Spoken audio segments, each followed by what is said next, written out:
So Jason said that Lily said that Rob said that he and Beth did the sex, but then something happened and they're not speaking anymore, and it's all tragic. Welcome in to the Bro 4 Squad podcast, where we are just a bunch of bros drinking beer and talking movies. And I am your host, the Mayor, Jeff Hornacek. This is episode 256. So thank you guys so much for joining us for the movie discussion. Actually, our last episode of the calendar year. And if the world ends forever, or maybe somehow we'll find a way to keep potting even with the world destroyed. Let's go around and meet fellow bros before the world ends. First, we begin in the lab with the mad scientist, Brian Banner. Banner, what is the invention that you came up with in 2025 that you're least proud of? Well, see, there's some things that just can't be spoken of again. And whenever you have an invention that just fails so miserably as the automatic cat pooper did, you just try and put it in a box and throw that box in the ocean and never talk about it again. It's weird. I thought there was a real market for that. I did too. What was it makes the cat poop? Automatically. It's in a box in the ocean. I can't talk about it. I don't know. I feel like there's a market for that. You should revisit it. Likely you had your chance to invest. Okay, let's not do this now.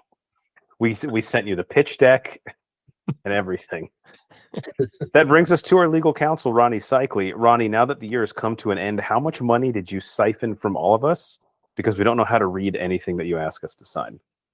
Look, I'm not going to say numbers because that would just confuse all of you, and we don't need to do that this early in the pod. I'm just going to go ahead and just say all of it. All of it. Yeah. $10. Yeah, that's what it was. $10. With interest, though. So $10 and half a cent. Well worth it.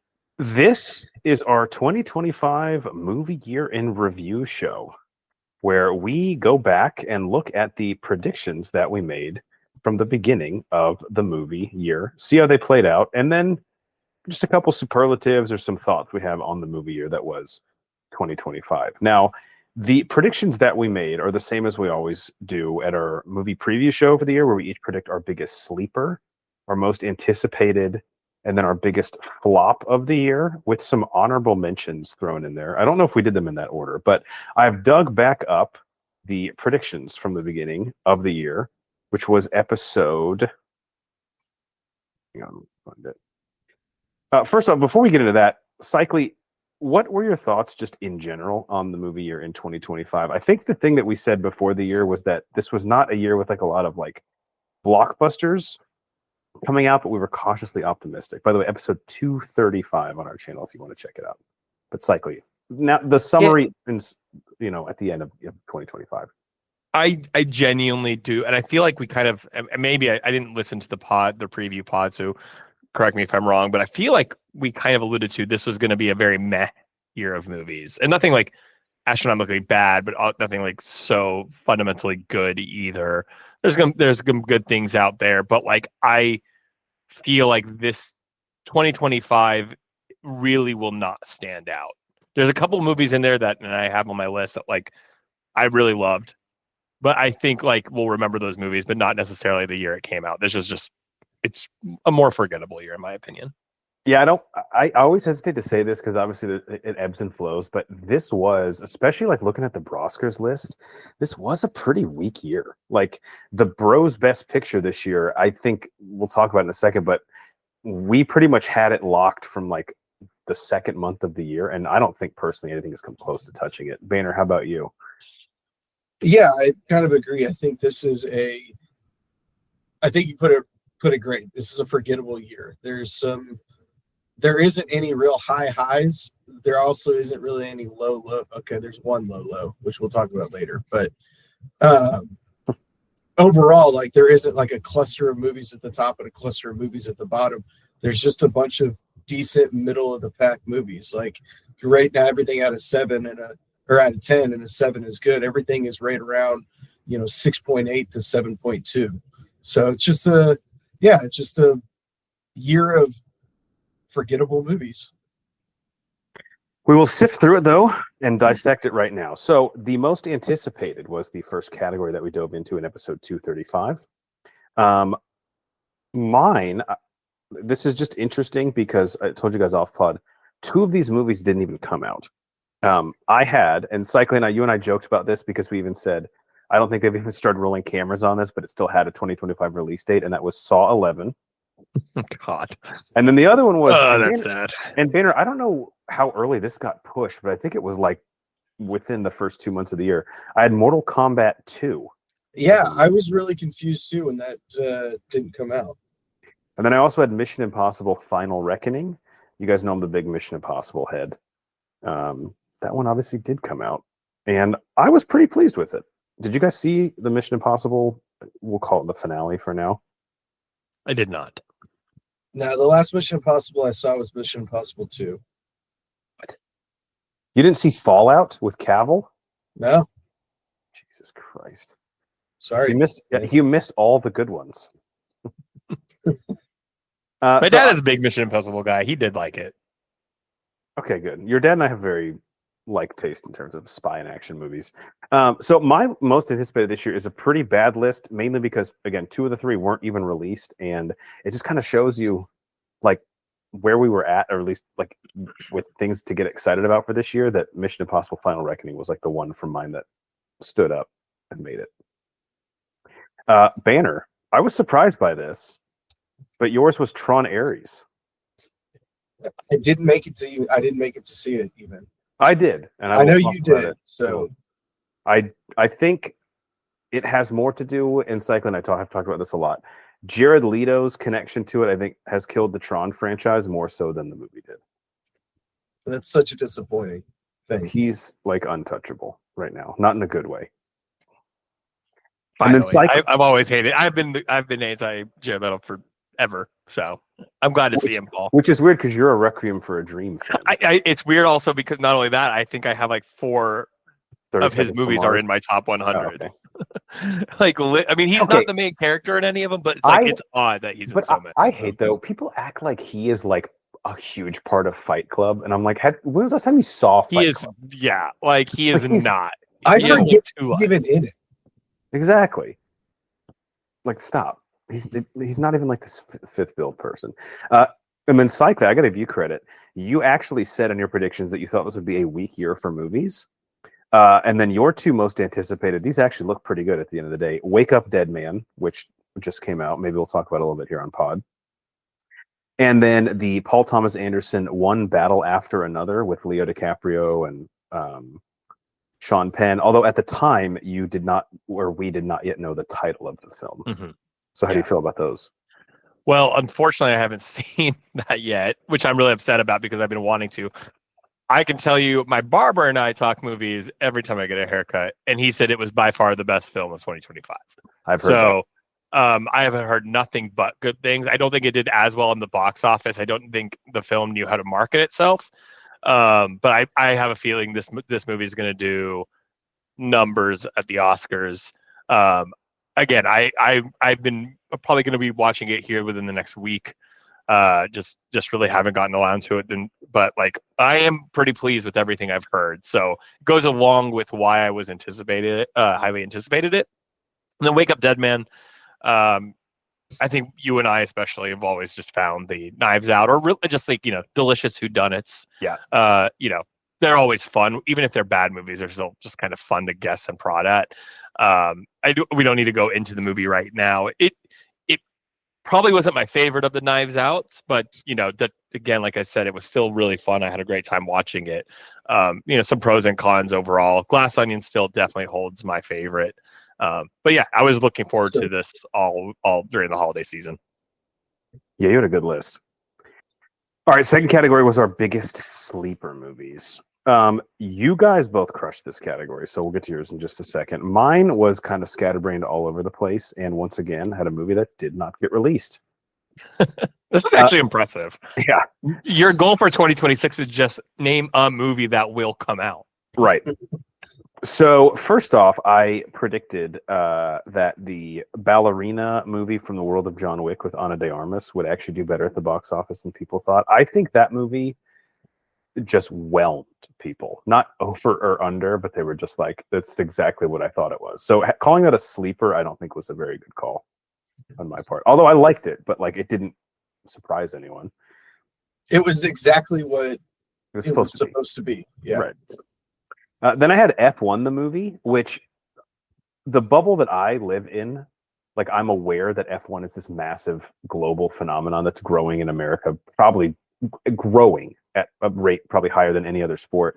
And I just said that I thought this was a sleeper movie to make like 400 million at the box office.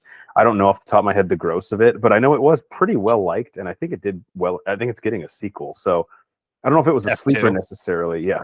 Actually, that is the league below them. So that would be That'd be funny. like a stupid sequel people would hate. But I don't think that, again, by the time it came out, it was marketed so much. Brad Pitt was in it. I don't know if it was like a sleeper. I don't think that. It looks like it got to 631 million worldwide. Okay. Which That'll I think do. for that movie, you're going to say it's pretty good. The one that didn't come out was a Matt Stone, Trey Parker, and Kendrick Lamar musical, which now has a title, Whitney Springs. At the time, it did not, and it was not released this year. I don't know why. Does it have a date now? I think it does, but it's like late 2026. Then the last one I mentioned, and this actually has a Oscar nom for Best Comedy, granted a weak year for the category, but it was fucking hilarious, was The Naked Gun Lego sequel with Liam Neeson. Have either of you guys seen that, directed by Keith Schaefer? Yeah. Did you like it, or was it just too ridiculous? Yeah, I had a blast with it. Okay, me too. I mean, and the runtime was so short. Like it was just, yeah. I love that kind of stupid humor. It's so quotable and so dumb, and it is right down your alley with just ridiculous. Yeah, bad jokes. All right, you guys crushed this category. Banner, yours was one of my top 3 probably favorite movies of the year, and we actually got 2 of these films this year. Although one was animated, and yours was Predator: Badlands. Fantastic. So fucking good. How do you make me care about the Predator? And they did. Yeah. It was like Absolutely emotional. love. Yeah. No, I mean the Predator series right now is on the up and up. I mean, starting in I think what was it, 18 when Prey came out. Yeah. Absolutely fantastic. Then you had obviously Predator: Badlands. You had the animated Predator: Killer of Killers, which was fantastic as well. So good. So I mean, watch out, world. Predator is on the up and up. Both of those directed by Dan Trachtenberg, which cyclically he is the guy who did 10 Cloverfield Lane. Oh, yeah. So it's kind of an interesting, like, he's done Prey, Killer of Killers, and then this one. So that's why Predator has gotten so fucking badass the last like 5-6 years. Then cyclically sleeper pick, I mean, this might be hyperbole to some degree, but this legit might be one of the best picks we've ever had. Granted, a weak year for movies, but this is the one that stood out. Cyclically predicted the Ryan Coogler directed Sinners, which at the time, I think we had gotten a trailer for it because it came out in February, but I don't think we really had any idea like what we had on our hands. So cyclically, we got to give you a lot of credit for that one because that was one of, if not my favorite movie of the year. And all we knew was Michael B. Jordan, Ryan Coogler. Yeah, and I'm pretty sure if I recall last year correctly, I had not seen a trailer for it, and all I had was like the 2-line plot, like 2 brothers return to their hometown and like, you know, sinister things. Like, I think we knew it was a period piece at the time, but that was about it. Yeah, I knew it was a period piece, and I was like, you know what? It kind of had me at Michael B. Jordan and Ryan Coogler. I was like, I just remember just being like, there's no reason like this, you know, I won't go see this. And I think what I remember making me a little nervous was it had like a March release, maybe like, or semi early in the year, which typically, as we know, like Hollywood does kind of puts out their like not as good movies before the summertime or late winter. So I wasn't sure if it wasn't going to be as good or as they expected, or maybe just Hollywood didn't know what to do with it. But I remember the joke was after this, like Jordan Peele like pass on this, or didn't he get outbid for this, or there was something about, and like everyone's like, yeah, he missed out. he blamed his production company, but supposedly they got outbid for the script, and supposedly the amount that it went for that was optioned that was like not a ridiculous number. I mean, I think a lot of people just didn't know what to make out of the like. Again, this isn't spoilers anymore. So I did not know going in it was a vampire movie, which I was so happy I didn't know that. But at the same time, it almost made me during the movie be like, wait, what? I did not see this happening. So like I really like almost took the movie in more so later on. But I just could see why some investors or production companies might be just like, I'm not sure what this is going to do. But Right. I don't know. Ryan Coogler kind of has like he's earned my trust a little bit right now, and again with that cast, I was like, yeah, let's go for it. You're better at me at avoiding trailers on purpose. I can't help myself. Ryan Coogler and Michael B. Jordan, are they 4 for 4? They have done Fruitvale Station. Yep. Freed, Black Panther, and Sinners. I mean, that's I haven't seen Fruitvale Station, but like, I mean, that's not Creed is fantastic. I think it's considered like the best movie of all those. Which is crazy. It's what got Ryan Coogler Creed, which obviously got him Black Panther, which obviously now gives him a blank check in Hollywood. Yeah, I think he's definitely earned it. All right, last category. We always like to get negative. Biggest flop. All right, I said a Minecraft movie, and I was speaking mainly critically because I think we all said you could take a shit in a box in 2025 and call it Minecraft, and kids would go see it. Then I said James Gunn's Superman, which I think we were all just like, he's not doing the origin, which is cool. I kind of like that idea, but like we're sort of DC'd out. Which that movie, Banner, I know you saw it too, right? It was kind of like a pleasant surprise for me. I actually thought it had some good ideas. Yeah, I liked it. I don't know. I'm not a big Superman fan in general, but I liked it. I would say that you whiffed on that as far as it being a bad movie. I think it was better than a bad movie. Yeah, I would honestly put Superman as my biggest surprise of the year. Like if I could go back and say like, I'm not a big Superman. We talked about it. Like Superman just is not relatable. He's boring. He's like perfect. Yeah, he can do everything. It humanized him. It like I liked the villains in it. It was fun. It was campy where it should be. It was colorful. It felt like a real proper comic book movie. Like I genuinely enjoyed the movie. Yeah, same. And then the last one, I just have to ride this train until it crashes. I said Avatar: Fire and Ash would not make $500 million. And Cycly was very vocal about saying, I could not disagree with you more, but I could also not be rooting for you to be right more. I still think that these movies are money laundering schemes because the circles we live in, we hang out with people who see a lot of movies. And I don't know anyone who saw the second Avatar in theaters. It's already almost 800 million. Yeah. I don't get it. I don't believe it, and I don't get it. Ooh. Right. Who the fuck is seeing these things? Same. I don't know one human being. I said this last time on the pod. Like, it's not like I don't have friends who go see movies. Like I have a very movie centric friend group. Like, no one is seeing this. Like, I didn't see the second one until 2 weeks ago on Disney Plus. Is it a family thing? Maybe like they're so long though, dude. Like that's true. They're 3 million hours long. And James Cameron has gone beyond curmudgeon status. Have you seen some of his interviews lately? No. Dude, he's literally just like, fuck everyone. I made Titanic. He's basically said this, like I'm paraphrasing, but I made Titanic. It built this studio. No one gets to edit my movie. I get to put whatever I want in it and then make it as long as I want. You're going to suck my dick and put it in theaters. I mean, if people are spending billions of dollars to go for it, I mean, he's not wrong. I don't support it. I'm clearly not going, but like, where's he incorrect? What is Avatar doing that like you don't see in other movies? Oh. Doesn't make sense. I mean, they're all blue. Yeah, that's true. You know, he has a good point. Fuck. Captain Marvel, though, had the Kree and the Skrulls. Kree are all blue. No one went to go see that. Banner, your flops. Superman. Yeah, failed on that one. Wicked for Good. I would say I failed on that one as well. I don't know. I have not heard as good of things about Wicked for Good.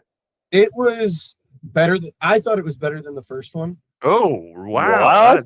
that I is a fucking- bold statement. I fucking hated the first one though. Okay, well that is a nice qualifier. Yeah. I hated my father. And then I loved Banner's quote about it, his last one. Jurassic World Rebirth, which Banner's the huge Jurassic Park head here. And Banner said about this movie, quote, "It could be my most anticipated, my biggest sleeper, and my biggest flop of the year." So are we talking about our little category things in a minute here? Yeah. Okay, I'll save it for that.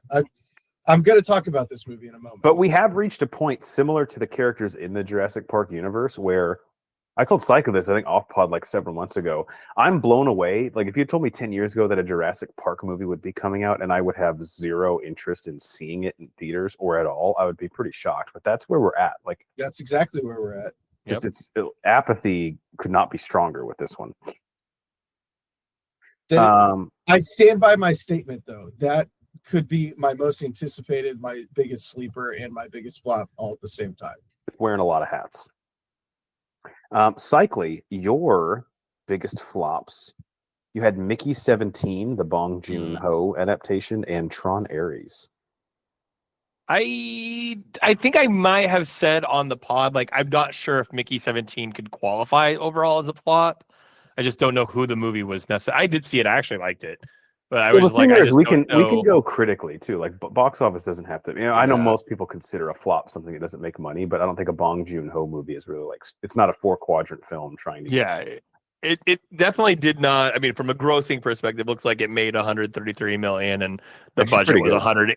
Yeah, but the budget was 118 million before marketing, so it definitely they're saying lost money. So yeah, I guess technically a flop, and I don't remember. Let's see what Rotten Tomatoes has for it. I genuinely did enjoy it. I thought it was like unique. It was kind of fun at parts. It was Robert Pattinson kind of being like a weirder character than he typically is. It has 73% on audience meter, 78% on the actual critic rating. So like, I think it's a movie that just didn't know where it was supposed to stand with audiences, and like no one knew what it was because it has. Here's how it's marketed: sci-fi, comedy, drama, mystery, and thriller. That's the genres. Like, yeah, that's all of them. You got it. Like, so again, I liked it. It kind of got a little away from me at the end, but I like the concept. I think for everyone would be like, hey, that's worth a watch. But I just don't know how most people would have been like, yeah, I'm definitely going to see that in theater. But yeah, it was fine. And then what was my other flop? Oh yeah, Tron Ares. I'm pretty proud about that one. I think that was before, like people knew Leto was weird, but that was before like all the real shit came out about him.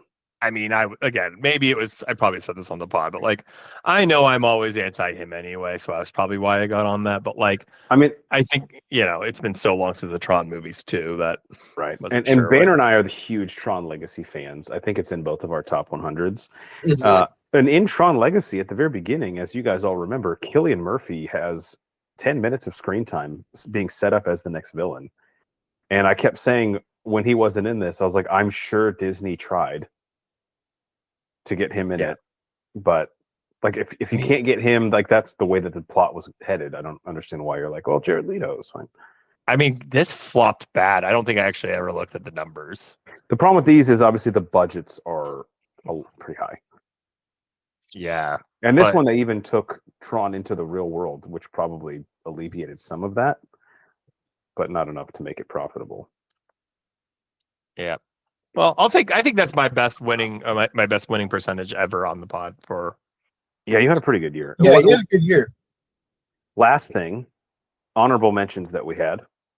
I mentioned mine were just some horror movies. I mentioned Heart Eyes and that movie Drop that I actually really liked with Megan Fahey, where she's on the date and she is getting like these scary text messages.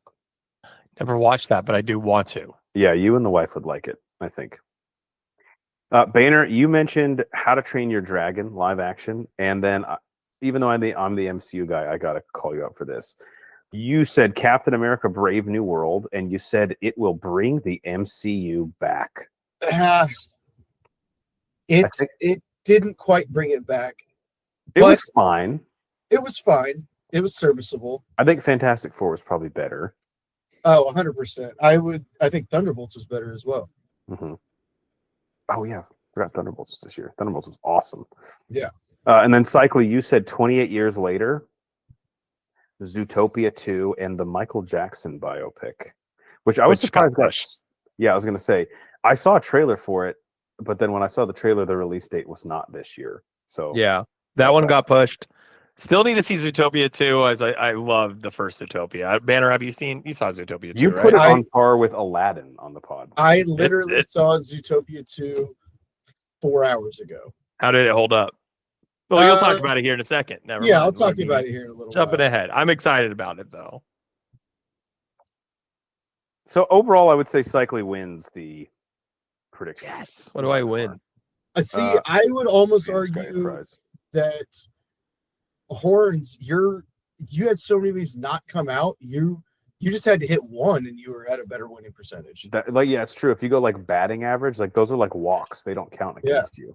So wait, do his predictions then carry over to the next year though? Because he can't just be washed of responsibility. They kind of have to, yeah. Yeah. I feel like he's got 50%. Well, if you're talking most anticipated, I mean, it's like foreplay at this point. Like we're French tickling ourselves.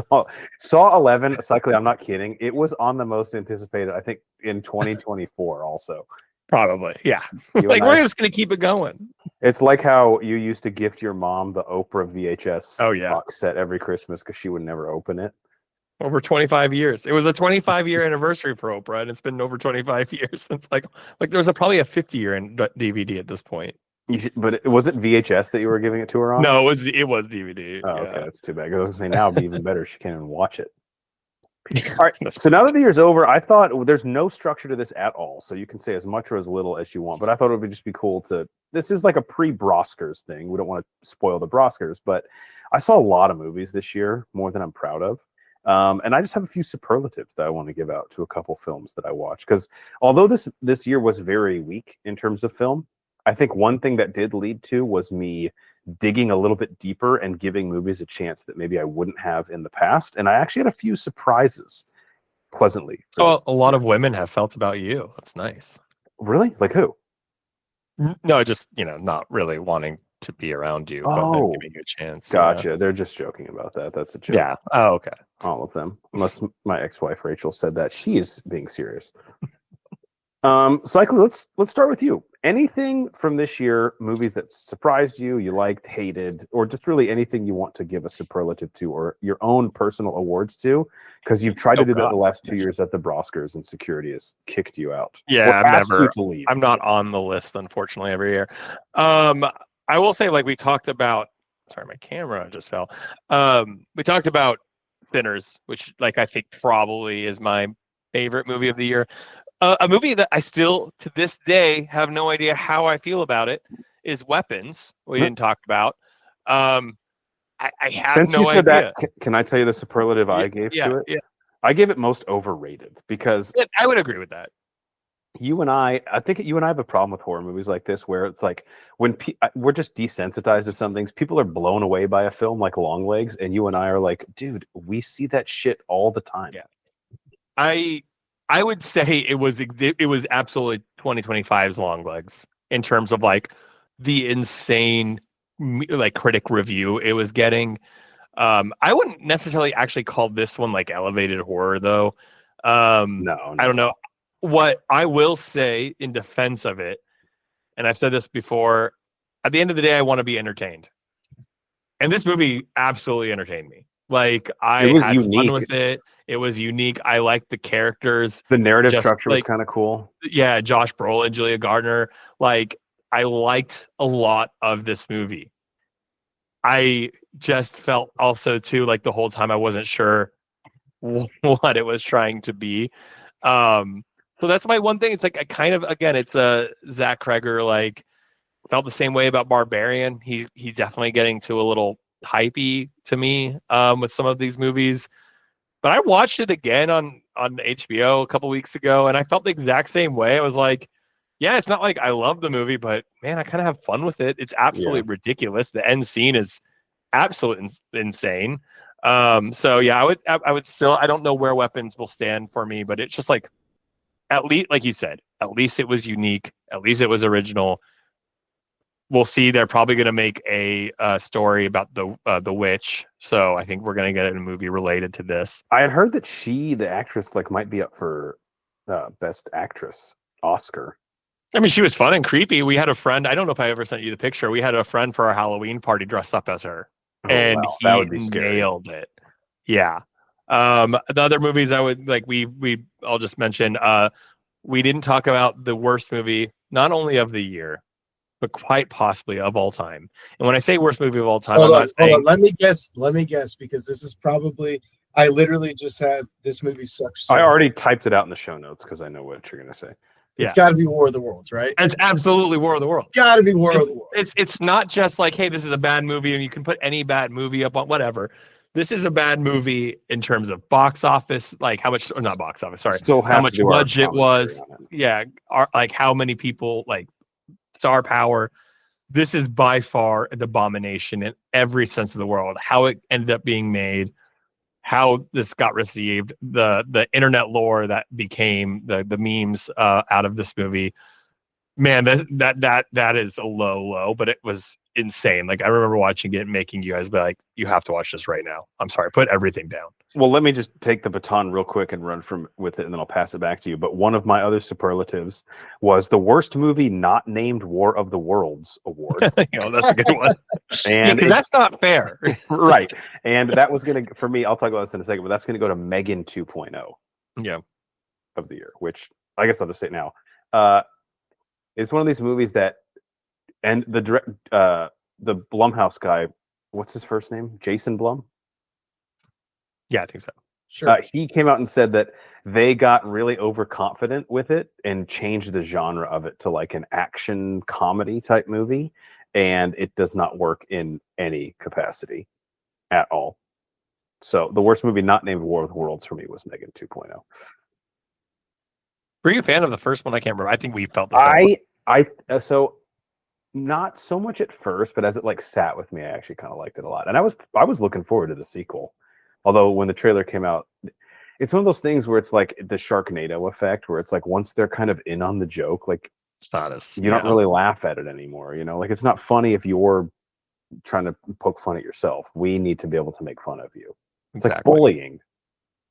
Yeah.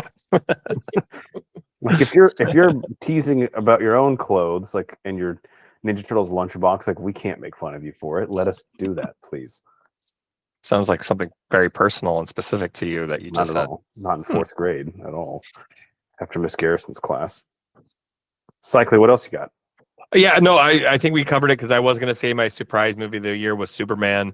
I did, come up with talk about Naked Gun and things like that. But yeah, overall, I just think this was a very meh year, as I said at the beginning, and yeah, I don't think we're gonna let's say in 5 more years when we look back on the decade, I will be shocked if any movie from this year really is on our top 10, top 20 list. Yeah, we should do like a that's midway point in the decade, like rank the movie years. That would be a tough pod to do, but this one would probably be 5th out of 5 so far. That was crazy how the symbiotic nature of yours and mine. Banner, how about you? Any superlatives you want to give out for the year? Again, not Brosker's level awards, but just things either specific to you that you're like, okay, this movie has to be recognized for this, or just anything that surprised you, good or bad. We kind of touched on all of these, but you said you made up your own category, so I did too. So the first one was I loved to hate it, hated that I loved it, and that was Jurassic Park Rebirth. Okay. Yeah. This was not a Jurassic Park movie. If you look at it as a Jurassic Park movie, it's fucking awful. Sorry, real quick. Did you see it in theaters or did you watch on Peacock? Oh, of course I saw it in theaters. It's a Jurassic Park movie. They're gonna get my money. They can make $1 million of these, and they're gonna get my money, unfortunately. But if you look at it as just a straight up monster movie, it was pretty fucking good. But what are we doing here? Are we making monster movies or making dinosaur movies? And that's where we got an issue. It's kind of like I didn't watch Game of Thrones like you guys did, but I feel like the original. There's 2 books, right? The Jurassic Park and the Lost World. Yep. And think about how far we've gone from the source material. Like every day we drift further from Michael Crichton / God's Light. So we're having to like pull so much out of our ass now. And sometimes we have a good idea, but for the most part, it's just deviated from what it originally was. That it's difficult to like you almost have to squint now to feel like it's Steven Spielberg Jurassic Park. Yeah, it's not even. They're not even in the same genre anymore, unfortunately. And this one, I had high hopes for. I think we all did because we saw Mahershala Ali was attached, and Scarlett Johansson is usually pretty selective with her projects. And they did great with what they did. The problem is the movie didn't know what it was. Was it a monster movie or was it a dinosaur movie?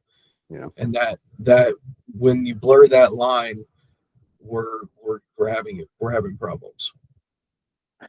What else? And then just give me more Predator, Killer of Killers. I want more of these, short, hour-long animated films, almost like what DC Animation does, but with Predator, R-rated, nice, big, bloody, gory stuff. I want more of that.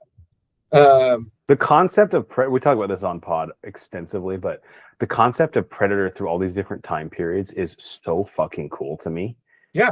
So if this was like a proof of concept for a studio to greenlight any of these films, I would love to see Feudal Japan, which they did, and Viking era Predator was so fucking cool. And then lastly, I have Just Like Texas, we're back, and I think combination of Fantastic Four and Thunderbolts put the MCU back in a good place.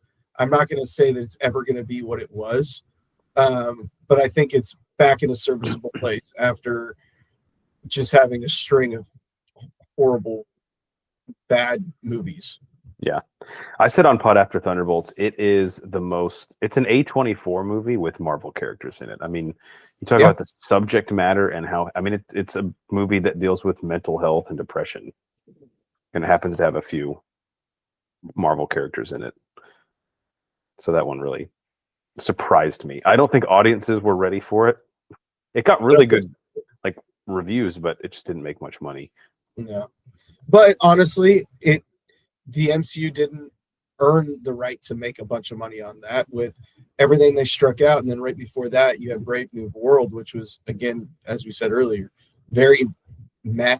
It was fine. It was serviceable. It wasn't great, but it wasn't bad, I guess. I think that they didn't use some of the characters as well as they should have.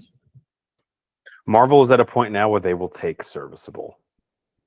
Sure. And again, like Cycly said earlier, was I entertained by it? Yes. It kept my attention for the entirety of the movie. So that's a win. Goal. All right, real quick. My biggest superlatives. Biggest surprise. Mainly because I laughed at the trailer, and you guys know I have a real thing with Oscar Isaac being a thespian. But guys, Frankenstein with Guillermo del Toro was really fucking good. It was really good. I had this on what's in my cup. Yeah, that absolutely agree. Okay, so we can save it for that. But I kept watching it, and I was texting Cycly. I was like, I'm wanting to scoff at Oscar Isaac, but god damn it, am I enjoying his performance? Even if it is a little bit over the top, it's really fucking good. It worked though. Yeah, and the movie was long, but I was wanting more. I was like, dude, you could give me another 20 minutes of this thing. I'm fine. Mm-hmm. Most overrated, I said, was Weapons. Worst movie not named War of the Worlds. Megan 2.0. Don't know if you guys saw this. I'm super fucking pissed at how incredible it was. I've been recommending it to everyone. The movie that had no business being so good, A Very Jonas Christmas Movie. Haven't gotten around to it, but oh my god! I think I would put down my throat. Champagne Problems as mine for that. That was in consideration here. Although I had the holiday goggles on, and my sister-in-law is obsessed with it, so I was trying not to let that influence me too much. Cycle, let me pitch A Very Jonas Christmas Movie to you real quick. So first off, the Jonas Brothers play themselves, and they make fun of Joe Jonas's divorce several times in the movie. Oh, jeez. So that alone is pretty funny. Second off, in the movie, Nick Jonas starred in a Broadway musical of Home Alone, and he played the dad in it. They had to age him up. And at one point, he performs with the kid from No Hard Feelings with Jennifer Lawrence, a song called Home Alone. And it's not only a banger, but it's fucking hilarious. Where the kid is Kevin McAllister singing about being home alone, and Nick Jonas is the dad in Paris, like singing back. Singing along. Yeah, it's really, that really you're good. selling it. Yeah. So just look out that song. It's called Home Alone. And then two just quick things I wanted to mention. Honorable mentions. R.L. Stine's Pumpkinhead, which obviously came out around Halloween. Holy shit. This was a Tubi original. Saw the trailer, threw it on, expecting to just kind of have some stupid fun with it. I gave it a nom for Best Oscar Horror Movie of the Year. It was incredible and really scary. Like, especially for the kids it was made for. The monster looked fucking incredible. I know we talked about this a lot, but just a holy shit moment. Unknown Number, the high school Catfish from this year. Fucking wild, man. The documentary category at the Oscars this year is actually the strongest it's been in probably like 2 or 3 years. This got a nom, but it will not be easy for it to win. But I remember sitting on my couch with my wife, and I did audibly say, "What the fuck?" when the review. How could you not? Yeah. It was disgusting. Absolutely disgusting. All right. That's all I had. Anything else before we put a bow on 2025? Meh. Yeah. Double meh. Perfect. 2026, I will say this, looking at like the list, we have a lot of sequels and stuff coming out, but it's definitely taken some bigger swings. For sure. For sure. So we already kind of have that to look forward to. All right, that brings us to the second part of our show. I don't have much here, but this is our protein shake where we go around, talk about what is in our cup, also known as What Have We Watched Lately? Banner, before I turn it over to you, I want to tease two things currently on our channel. We have a broback review of Avatar, just with the new one coming out. We went back and rewatched it. I actually can't even remember. Were both of you guys on this? Or it's just Yes. okay. Real quick, what are you guys? I'm like the low man on Avatar. Were you guys huge fans? Not huge fans, but like, Cycle, I know you're a big James Cameron head. Do you like respect what he's doing here, or are you kind of like, what? I think I said this on the pod. Like, I watched the first one when it came out, and I think these movies definitely, if you're going to see it, better see it in theater than at home, just because of the whole thing is for me, the visuals. But I don't think even when I saw that it offered anything outside of the visuals that we hadn't seen before. So did I hate it? Absolutely not. I enjoyed it, but it was like, I didn't walk out being like my life had changed. Banner? Yeah, this is in my top 100, but it is solely based on theater experience and what it did at the time. Past that, these movies are way too entirely long. Even that one is. I mean, there's nothing original or new about them. I mean, they hodgepodge a bunch of other ideas together and put some cool visuals in it and call it a masterpiece.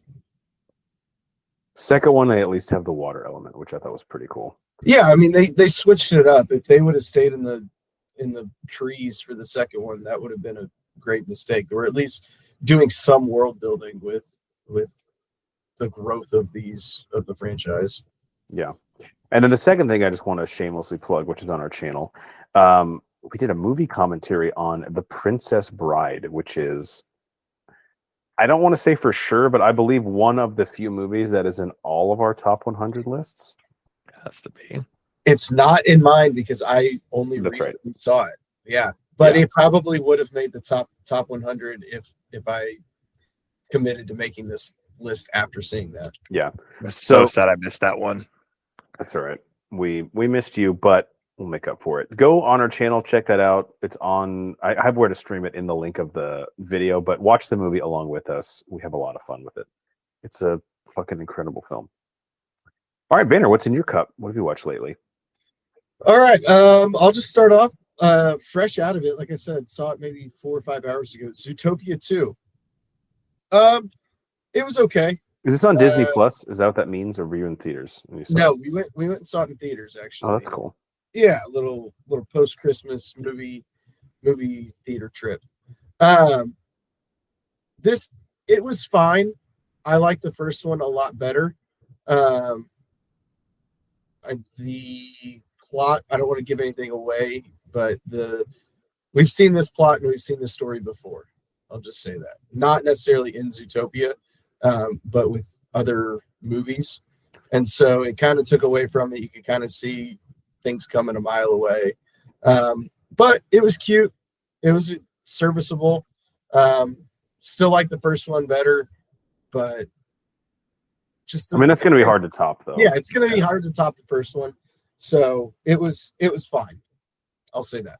I did like the trailer a lot. The snake seemed the element of bringing in reptiles is really cool, and that's a neat idea. So that was cool, and how they're becoming more inclusive of all of the animal kingdom. It's good to give reptile representation. They've been fighting for it for years. Did we get flashback?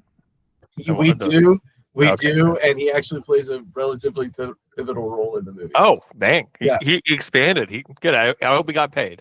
Yeah, I'm sure he did. Plays hardball at the studio. Flash, 40-yard dash. What else, Banner? All right. I also watched Wicked for Good. Yeah, I liked it better than the first one. I hated the first one. This is essentially the second act of the play, and this is when all the interesting stuff happens. I was more entertained by it. I thought that the performances were better in this one than they were the first one. Overall, I'm just glad that we're done with the Wicked phenomenon. Are we, though? Do you think we're free of it? No, I don't. I think we're going to get a Wizard of Oz movie. That would be sacrilegious, right? You can't do that. I don't know if you can. I don't know if you can either, but I have this weird tickle in my balls that is telling me we're going to get one. I think that's something else, and you should get that checked out. It's fine. I'll be back. It could be both. You don't have to do it now. Well, maybe you don't. No, and then maybe you don't. I think that is a hot take. I think most people would disagree with you, but even if you didn't like the performances, the one thing I would say is the songs are better in the first one than the second one, in my opinion. Yeah, I'm not a big fan of any of the songs, if I'm going to be honest with you. So I agree, though. I think that the first one has a bigger punch with the songs than the second one. But overall, as a movie, you guys know I hate two-parters, and that is another. This should have never been 2 parts. No, Yeah, you have 2.5 times the movie of the length of the play. Yeah. And you didn't really even expand on, if you really want to get into it, this is all based on a book, and you didn't go into hardly anything of what the book does, which neither does the play compared to the book. But I said this to my wife. I was like, what was the point of adding 2.5 hours of randomness when it didn't feel like whatever they added? I don't even know what they added. Like, obviously this is 5 hours versus 2.5 or whatever. So clearly they added a bunch of shit, but none of it was so consequential that I have any idea what they added. that's a problem. I fell asleep watching the first one in theaters. I won't lie to you. It's And like when you watch like an doesn't extended happen. version of a movie, and you're like, I don't know what they put in this that wasn't. In the I've first seen one. the musical, so I'm like sitting there going like, I just feel like whatever they added was just nonsense fluff just to get 2 out of 2 movies. This should have just been 1 movie. We all would have been happy. It would have been fine. We all would have been happy. Not wrong. Banner does fucking hate 2-parters, though. I can't stand it. I can't fucking stand it. Kind of respect that. It's a hill you got willing to die on. All right, anything else? No, I think that's all I'll talk about now. I had a couple of new Christmas movies I watched this year, but we'll nothing consequential, nothing worth mentioning. So I wrote it was actually our 50th ever squad blog shower beer of stuff I've watched lately, and I think it was all 10 things were shitty Christmas movies. yeah, I mean they were fun, they were serviceable, but again, not gonna watch them. Probably won't ever watch them again as far as Christmas movie goes. But you know, you gotta watch those new ones that come out every year. Yeah, absolutely. All right, Cycly, what is in your cup? I'll be quick. Well, the main thing has been a full rewatch of Stranger Things, to which we are officially caught up to the new season today. So I know there's 1 episode left in the last season. So now we're gonna start season 5. But we decided about a month ago, like, hey, do we just want to start season 5? And there's probably going to be a recap because it's been like what 3-4 years since the last season. Everyone's like in their 30s now. I don't know how excited we were. So we ended up deciding to rewatch it because we felt like maybe it will make us more excited to watch the show. Because like it's, if anything, like this show has been put off too long. I think it lost a lot of its muster. Agreed. But rewatching it, it did do exactly what me and my wife hoped it would, and it made me be like, oh wow, I forgot how good the show was. Oh, I forgot, like, all the things they were doing. Now it's definitely like, losing steam as the show goes on, but yeah, I mean, it has been an ordeal to get through it. I mean, it's 8 episodes a season, so it's not too bad. But really, the last season, Just season dense, 4, right? it's dense. They, I mean, some of these episodes are an hour and a half, 2 hours long, and I know season 5, majority of the episodes are plus over an hour, and I think a couple are like the 2-hour mark. So I'm like, guys, these are 8 movies. These are Episodes just movies. And this is coming from a guy who watches the extended edition Lord of the Rings. Yeah, I don't understand what point you're trying to make Brother, there. you're comparing to unlike things. You can't not watch the extended edition. Don't give me the theatrical there. But yeah, so like we've had fun with it. It has been good to rewatch. I do enjoy the show. It's like one of those shows like, is this going to Game of Thrones us? You die a hero or live. Yeah. What use all the time. Yeah, Banner, I don't know if you are watching the newest season. I haven't yet. I made the conscious decision that I was going to wait till I'm going to wait till after it all comes out and just watch it all together. So, I can probably go ahead and start now. Yeah, because it comes out on Sunday. It comes out in 3 days, I think. Yeah. So I'm at because I'm not a Stranger Things guy, but normally when Cyclone, I've talked about this with you, but Netflix was obviously the first streaming service, and they held out as long as they could to where they would just release whole seasons. They wouldn't piecemeal it. Yeah. Then they started to do 2 parts, like with you and Squid Game. Is this the first show, to our knowledge, that they're actually dropping like weekly? I think so. I mean, I think at least of their biggest shows. I think they have done that for some things. They've done that with like some reality shows where they do it. Yeah, weekly. that's true. As far as an actual like drama or actual show, I think this is the first one I've seen. Because that's like their thing. Is they're like, we don't do that. Yeah. Which again, at these run times, I guess it doesn't matter. But yeah, I think they were to watch the episode because it's. I personally think one of the reasons, and this could be completely wrong, I think one of the reasons they did decide to release them week by week this time, especially over the holidays, is because this was one of their biggest trademark shows, and because of a variety of reasons on how long these productions have taken, and now that we're supposed to be watching 15-year-old kids who are now like in the mid-20s or 30s years old, like I think they wanted to build up more hype to it. I think releasing it all in one day would have like probably gone out with a whimper, not a bang. So like maybe there was some desire to like make people more anticipated here. I could be wrong, but like that's just what makes me think. Yeah, I mean, I do think that this is kind of the microcosm of how Netflix, like even when they have something that works and is popular, they don't know how to market shit. Yeah. I mean, I can tell people are watching it online. Like, I mean, it's all over the internet right now, but trying to avoid spoilers. But again, there's a reason the show was as good as it was. Like, again, rewatching it, it's as good as I remembered it, especially this like first season or 2. Like it's fantastic. So I've always been a sucker for like nostalgia, kids, adventure, Goonies type things. So it's like, yeah, it's been good. We'll see how it ends. I'm sure Banner and I can give a full report here in a few weeks. And then, two other Netflix movies. Actually, everything's Netflix. We already mentioned Wake Up Dead Man, if you guys want to talk about that. And then the other was Frankenstein, which also we talked about a little bit, there. So like I said, I'll sell on Frankenstein. Like it made me, one of the funny things about Frankenstein is like I've always known about Frankenstein's monster. I always know the lore, like Frankenstein made this creature. But for everything we've ever had on Frankenstein, as from children to as adults, I never read the book, and I never actually knew the origin full story. So this was really kind of because as a kid you don't care. You're like, I just want to see the monster. There's a green monster with bolts in his neck, like whatever. Right. it was so fun for me to like be like, oh, this is the book, this is the origin, this is the actual story. Like you were sympathetic to Frankenstein, like learning that side of it, who was the real villain, who is the monster, right? Like it made me think of too, like, you know, what we got last year, Nosferatu. Like I'm kind of really enjoying like, although this is going less horny, we can all agree. much less horny, unfortunately. Yeah, there was a little bit of horny, but not as much. A little bit. Yeah, but I would Just a touch. yeah, I was like right now I'm like liking like this idea of revisiting old, you know, old novels that were written in the 1800s or whatever. Like it's kind of fun seeing those like actual come the paper to screen instead of just like the lore, right? Like we can have a dozen Frankenstein movies, we can have a dozen vampire movies, but like really what started it all.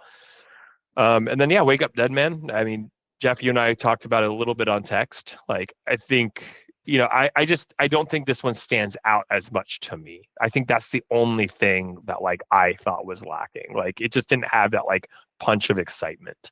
Yeah, I think it is my second favorite Knives Out movie. I was like not a huge fan of the first one, at least the ending to it. I thought it was kind of gimmicky. Loved Glass Onion. This one though, I just think, man, when it's good, and then some stuff in it bothers me. Not really spoilers, but Jeremy Renner's performance is bad, dude. He has a lot to do. I was like, dude, what the fuck, bro? Like, you're better than this, I think. Having said that, Josh Brolin's performance is like transcendent. Dude, his like monologues he was giving as the priest were like incredible. Like he was so fucking good in this. And the twist or the reveal in this one I actually thought was pretty decent. Which is normally what these movies hinge on. I had fun. I thought it was I had fun with it. I thought it was a little more predictable. Yeah. Comparatively. Did you feel, because I texted you this, I won't say like the specifics, but I feel like we had the least Benoit Blanc in this one of the three. It felt like that, yeah. And I think maybe like what I need more of. That I think that's maybe the overall issue with me was like maybe that's what I couldn't put my finger on it. I did feel like some of the performances outside of Josh Brolin I wasn't sold as much. Like I wasn't as invested in a lot of the characters. Pretty bad. Yeah, pretty bad. And again, maybe I felt like it was a little more predictable, but again, none of that took away from it. Like I still enjoy whodunits. I did feel like I think Benoit Blanc just wasn't as I don't know. We didn't get to see him be as suave as normal. I mean, like I know that was part of his like lore this time around, but I did think Glenn Close was really good in this. It was good to see her like given a chance to do something significant again in a movie. Yep. Banner, did you watch it?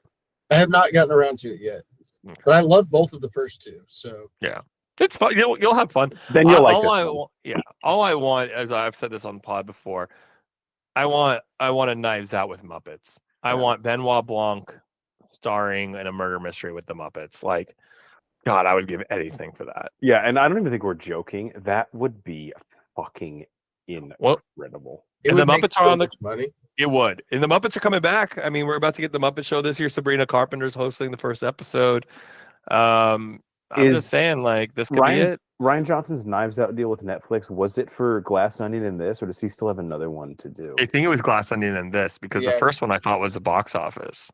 No, it was. I didn't know if he signed a 2 or 3 picture. Oh, I see what you're saying. I'm sorry. I think it was just 2. I think it was just 2, It was also. I'm just so afraid that they're going to do, like, if they have the IP, like, fucking young Benoit Blanc series. And it's like some other guy trying to fucking do a Daniel Craig impression for 8 episodes of him, like, in high school. I would now I'm kind of tempted to watch that. Doesn't that sound so awful, though? It does, but I'd be like, it's like a young Indiana Jones, that show they tried to make. Is he searching for the lost retainer? Like, what's happening here? The Mosby Boys. That was you and your sister. So it's likely you'd rank this second of the Knives Out? I think second or third. I need to go back and rewatch the first one. This and the first one are really close for me. Yeah, I think for me, Glass Onion is just by far. Also, I feel like Glass Onion is, I think I like the setting more, the characters more. It's brighter. It's like fun. I don't know, like Edward Norton is like, it's just like Edward Norton like playing a sort of version of himself. Yeah, it was great. Like, yeah, I could that, and I would also say that's the hard things about a lot of whodunits is the rewatchability, because a lot of times once you know who the killer is, it's like takes away. You can like go back and do like Easter egg stuff like once or twice. Glass Onion is entirely rewatchable over and over. Like, it's just so fun and silly, like and creative. So I think that, yeah, that's a clear one. I'm not sure where this still lands. Ryan Johnson, I saw some interviews. He said he has an idea for a fourth one, but it takes him a long time to flesh these out. So he's like, don't expect it anytime in like the next 2 or 3 years. I'm just gonna message him, bombard him with do it with the Muppets. Do it with the Muppets. Yeah, that's the only way you can make up for Star Wars. Yeah. The Last Jedi. I will forgive you. Honestly, I would. And Yeah, we said some awful things on that review that I don't regret. Can you imagine Bobo being his like assistant? Okay, longer. you drop this back there. Okay, not sure if it's part of the crime. I would die. That'd be so fucking incredible. Didn't even know I needed that interaction until now. I'll say a Bobo. Oh, what is this here? That would be napkin, sir. You're okay. God damn it. The greatest character of all time. All right, you got anything else? No, like I said, Stranger Things has taken up everything right now. Yeah, that's all I had as well. Which I guess brings us Bruh? to the last part of our show. You ever lift, bro? Do you even lift? Bruh? Bruh. The question and answer segment where we pose a question, answer it, and then leave it on the plate of you guys to discuss and ruminate on. The question today is the continuing, what are the Bros top 100 movies of all time? We continue our countdown, and guys, it has gotten into the nitty-gritty. The link to these ongoing lists can be found in the description of this podcast episode and on our website, broforcesquad.com. Before we get into it, though, Cycly, why don't you tell the people what these lists really are? Because, as we always say, if you go to NYU Film School, this list is not going to be something you would analyze in class, unless your professor's just really fucking high one day. Well, and we can say that because we all went to NYU right, school, and which is why not attended. I wasn't in it. Right, I've seen it. Yeah. To be fair, Banner didn't have a shirt on, is why they asked him to leave. It's like the time I went to Yale Law School. Like, I was in New Haven, and I just went, and I was like, "Hey, now I can say I went to Yale Law School." It's not a lie. Didn't say I graduated. I just Where's went the lie? there. It's all about context. Exactly. This is a list that is unique to you as the viewer. It can be every movie you've ever seen in your whole life, any movie that made you feel happy or sad that stood out to you. It could be an Oscar-worthy movie. It could be a movie that just like absolutely bombed at the box office, but for some reason you just took a liking to. You don't have to defend it. It is your top 100 movies whenever you want to watch it or not. Beautifully said. It's your list, and that's all that matters. All right, our continuing countdown. We're now into the top 25. Banner, we're going to have you go first. You last gave your number 24 ranked movie of all time. Theme here tonight, it was Jurassic World, which brought the franchise back and brought it to a whole new audience. Cycly, yours was A Knight's Tale, and mine was the 2011 One Day with Anne Hathaway. So, Banner, what is your number 23? And like Cycly said, this shows you the gamut of where all these movies run. His was There Will Be Blood, and mine was the 2022 Don't Make Me Go. We'll be joining them on your list at number 23. Air Jordan. This is just a classic Back to the Future. The idea, the concept of this going back and seeing different periods and different eras it's just a cool idea, right? To go back in time and see how actions there affected what your life today would be. I think this would be a fun one to redo with modern times. I think we've talked about that extensively, but this movie it's just a classic, right? There's not much more to say about it. It's fantastic. the fan cast for a reboot with Robert Downey Jr. as Doc and Tom Holland as Marty did have me a little bit excited. I feel like it's one of those movies we shouldn't touch, though. We shouldn't. It's untouchable. No, absolutely not. My wife, when we were in New York City last Christmas, for a birthday present, she actually bought me my first ever Broadway show tickets to see the musical of this, and it was incredible. Loved it. Loved Back to the Future Broadway. It was so good. Yeah. I would love to say more about this, but it is coming up on my list. I assumed it would be. For the 5th, Yep. yeah. Yeah. But great choice, obviously. All right, that moves us number 22, where we will end the night. So this shit's getting serious. Cycling, we'll go to you first. What is number 22 on your list? One ahead of There Will Be Blood. So just so you guys know, Cycling worships at the altar of Daniel Day-Lewis and There Will Be Blood. So now we're getting to the point where this is a movie that you prefer to There Will Be Blood. That's how serious this is getting. Yeah. So it's like, it's hard. Like sometimes I think we've all probably second guessed ourselves multiple times throughout this list. Not just for There Will Be Blood, but just for like so many things. I'm like, why Probably is it about so low? 75 times, yes. Yeah. Anytime I hear you guys talk about something, I'm like, wait, why is that not higher on my list? That's what the fun thing is about doing this list too. It's like you can change it if you want. We're just here on the Bro Force Squad, committed to the list as we made it. But this is American History X. Oh, great.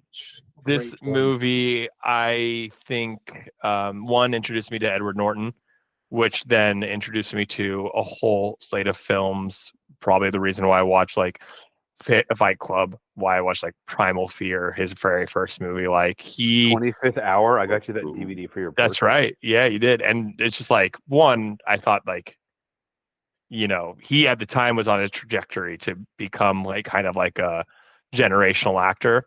He definitely probably mid 2000s. I mean, we could break down Edward Norton a little bit, but like I don't, you know, kind of went in a different direction there.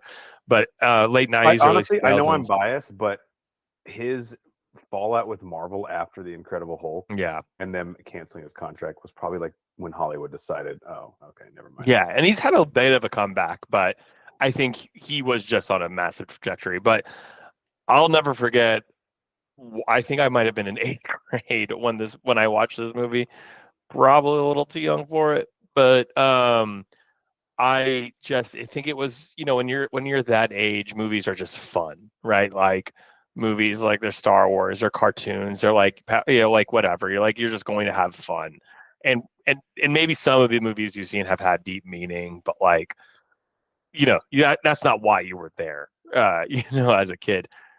I think this was the first movie that I was in genuine pure silence, like multiple times throughout the film, and then as it ended, like just didn't know a film could make you emotional like that, can teach you like that, can have you look at things so differently. Obviously, Edward Furlong was also in this, who was at the time pretty hot too, coming off Terminator 2. He had a trajectory that looked like he was going to be a pretty big actor, and then unfortunately went through some bad things too. But it's interesting. This movie, actually, if you know about it, you know, I guess if you have ever watched it, it's from 1998. Without giving anything away, stars Edward Norton, whose dad is a cop who gets killed. Edward Norton then finds comfort in like neo-Nazi gangs. He rises up the ranks, becomes a neo-Nazi, influences brother, family. He commits a crime, goes to jail. It kind of like shows his evolution. And again, not going to go much more into that. But fun fact about this movie is like Edward Norton really kind of put this movie together. The director Tony Kaye, who's only done like 1 or 2 movies ever, had a huge dispute with the production company, I think, and he refused to do any re-editing or rewrite or something. And Edward Norton actually is like the person who did put the movie together. And the only reason Tony Kaye's name is on this because of like lawsuits. He did not want to be. He doesn't actually. Yeah. He doesn't affiliate with this movie, so it's really interesting to think about. Like, this was really Edward Norton's movie. I've read what Tony Kaye, how he wanted to end it. I've read like the other things he wanted to do, which it's absolute insanity, and Edward Norton definitely made the right call. Did they On this, film Tony K's ending? I'm not sure about that. I think they did. I'm pretty sure they did, and it was like 40 minutes longer. Yeah, Jesus. and It's this is already already a pretty long movie. yeah, it's a 2 hour long movie. But again, I don't want to just in case like some people haven't seen this. I know it's a 20-year-old or 17-year-old movie, but like a lot of people are maybe more kind of coming into new age of watching older films and stuff. Like I don't want to give it away, but like this movie is not for the faint of heart, or like there's some Absolutely scenes not. that are very difficult to watch. But it's one of those movies that profoundly, I believe, like most people like need to watch for not just for film reasons, just for like humanity purposes. Like this is a Yeah. fantastic film, and like it very much changed me, and well, not changed me in a fundamental way, but changed me in the way I look at how film can impact people. This was, according to Wikipedia, Tony K's directorial debut. I think he's done like one other movie, and it's like abortion documentary. Yeah. So like clearly, maybe part of the issue is like no experience working with a studio or distributor, not realizing that there is a somewhat collaborative process to this. Yeah. Like if people give you money to make a film, they're going to want to be involved in the final cut to some degree. And Edward Norton at this time, I mean, 98, it was like he'd been in the movie business for a while. He probably understood things a little bit better than Tony K. So it's like, let me just take over. We can still get our vision out there, but we have to be somewhat willing to collaborate.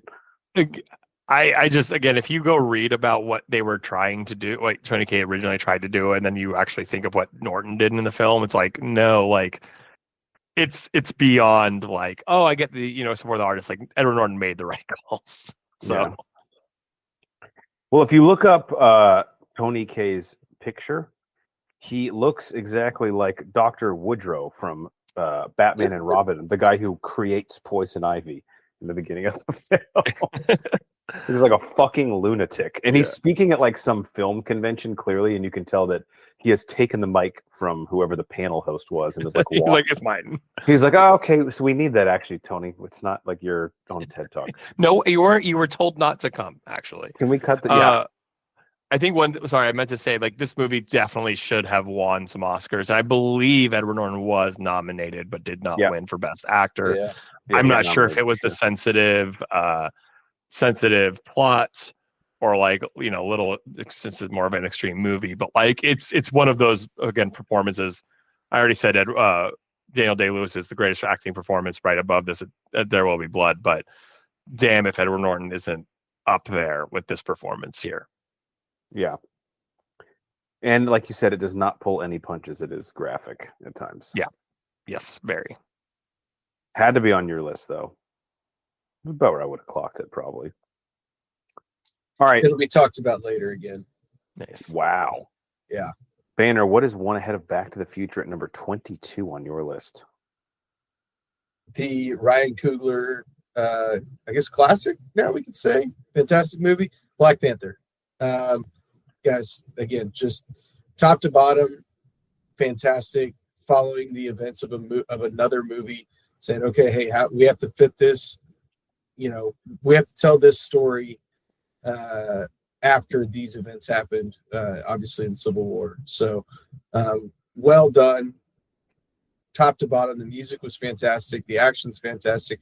You feel for all the characters.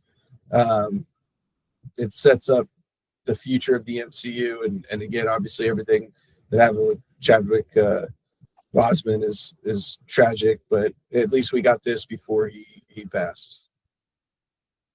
Yeah, this movie, I think, to Ryan Coogler's credit, he balances both, where he has to fit a film into the MCU, literally like as a puzzle piece after Civil War, dealing with the death of T'Chaka, which happens in that movie and is like a vastly important piece of the narrative here.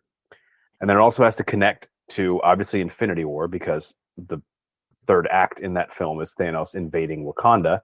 But also, like, this was a massive film for the African-American community, for representation. Mm-hmm. It was also a good movie, which none of those other things matter if the movie isn't fucking good. And yes, it gets a little bit wonky in the last 20 minutes, as a lot of these superhero movies tend to in the third act. But Killmonger, Michael B. Jordan's character's motives, performance and some of the fucking dialogue that he has is absolutely incredible. His delivery is just like, fuck, I want to be you, even though you're kind of not a good person. I know, and your hair although, looks so fucking cool. God, I know I want hair like that. You could probably pull it off. Actually, you can get your hair long enough to do that. I don't know. I don't have the guts to do it. That's the problem. I have the guts, but not the hair. Yeah. Fuck it, I'm gonna try it. If we had a baby, then that'd just be perfect. Yeah. Perfect hair. All right, I guess it brings it to me. My number 22 film, right ahead of Don't Make Me Go, is probably the first time I had heard Matt Reeves' name. The best, by far, found footage movie ever made, and that is Cloverfield. Nice.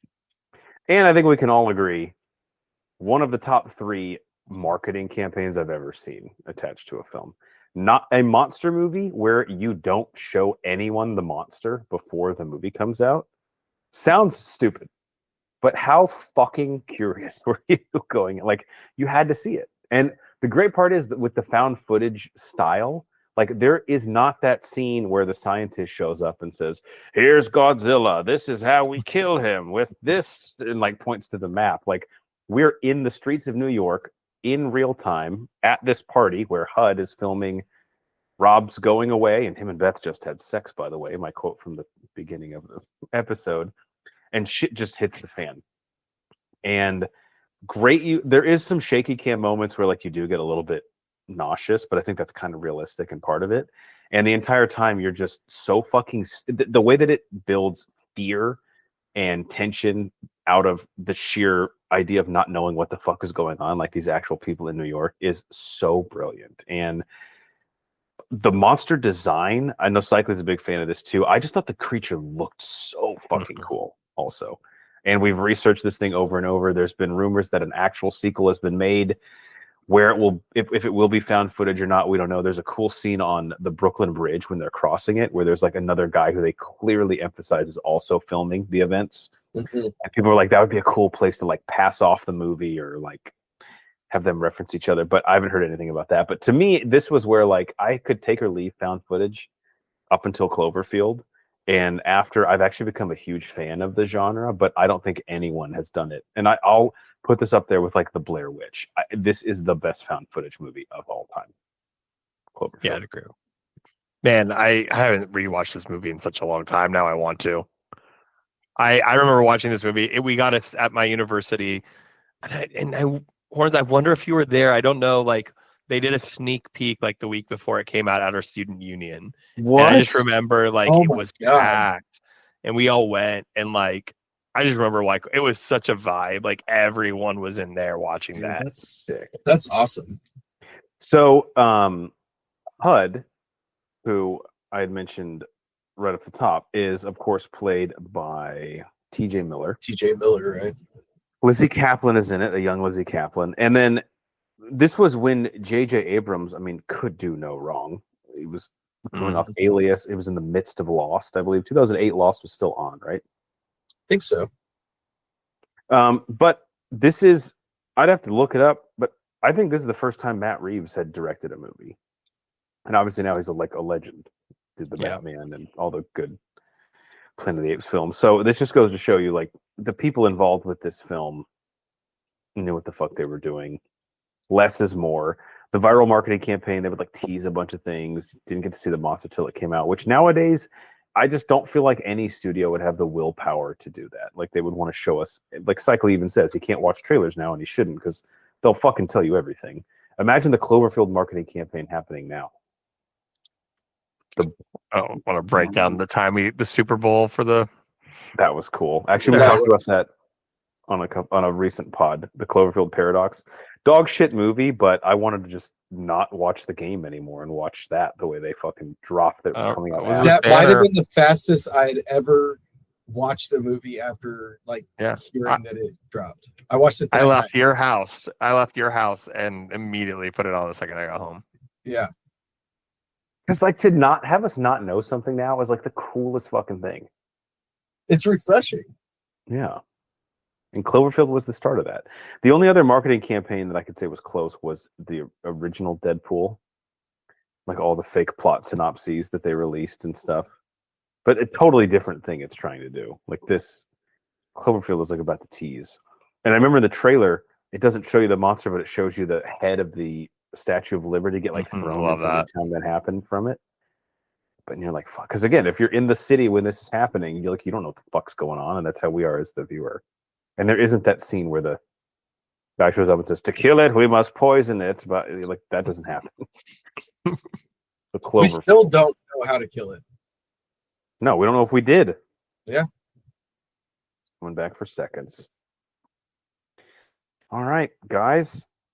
The end of the movie year 2025 and the year 2025. Closing thoughts. This is when people dig this up in a time capsule in 200 years, this will be the last thing they hear us say for 2025. Cycle, you can go first. Meh. Okay. 2025. 2026 better. I have a feeling a lot of big things happen. A lot of big things. Yeah, big things, exciting things. Starting with the movie Primate that comes out January 7th. And Cycle, I was going to text you. I'm actually kind of awkwardly excited to see this. Someone brings it's a legit horror movie, not comedy.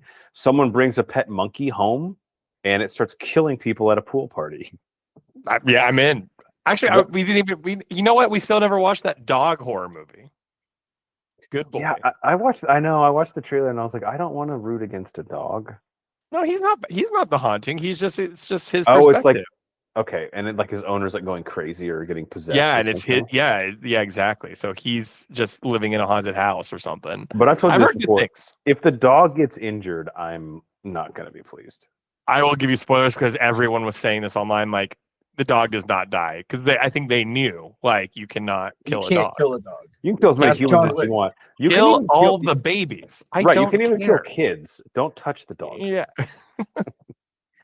And the transcript of this podcast will now have some explaining to do. Banner, how would you like to close out 2025? I would say we did better than 2024 as far as pulling over for emergency vehicles, letting the when you see the lights, hear the sirens, getting over, letting those individuals get to where they need to go. But as always, there's room for improvement. Be very vigilant in construction zones, right? Not a lot of place to go, but have an exit plan. Know what you're going to do. Let's just start thinking about these things preemptively. I mean, that's very well said. Yeah, I don't have any advice I'll give about like neighborhood social media groups, which I normally speak about. I'm most likely though 2025, very meh. So let's crank up the volume in 2026. My goal next year is to watch more movies than I watched this year, which will be hard. And to top I'd have to look at the total number, but when I got my Spotify Wrapped, I was like, you know what? I actually didn't listen to enough music this year. I'm the problem. We've been telling you that for a while, though. Yeah. So. This was the wake-up call I needed. My Spotify Wrapped. For so many. Not you guys, but Spotify's curated thing it sends me. All right, for our legal counsel, Ronnie Cycli, and the mad scientist, Brian Banner, I'm the mayor, Jeff Hornacek. We are the Bro Force Squad podcast. Happy New Year to you. We will see you in 2026, which is the 10th year of our podcast, assuming we don't get shut down by the Israeli government, which is very possible. What's the line, Cycling from How I Met Your Mother? If I execute these contracts, I'm pretty sure we're at war with Portugal. You can find us on pretty much anywhere you find podcasts. If you type in Bro Force Squad as 3 separate words, and everything we post, and our squad blog is on our website, broforcesquad.com. Till next time, there's a little cheese plate over here for this New Year's party I'm going to carve up. Don't sleep on the Gouda. Tick-tock goes the Gouda clock. Fun.